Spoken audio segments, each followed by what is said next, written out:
All right, let's do an example. Better yet, maybe pause the video and give this one a try. Record the journal entries.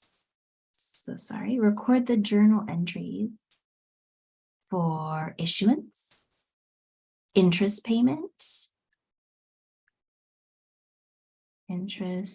just the first interest payment, and then finally maturity. Okay, try that. Then you can unpause and see how you did.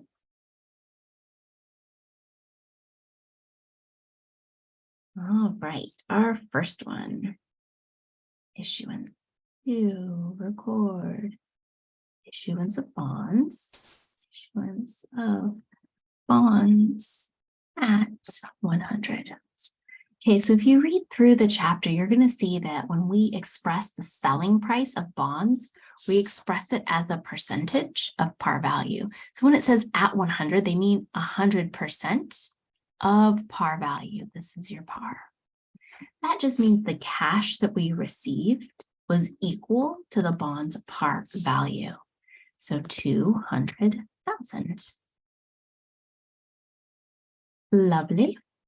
Number 2, let's do our interest payment. To record interest paid on bonds. Use your PIT formula. 200K times 8% times 6/12, because we pay this every 6 months. $8,000. And of course, we need our accounts, interest expense. And we do interest payable, but I said we paid it, so cash. And then lastly, maturity date.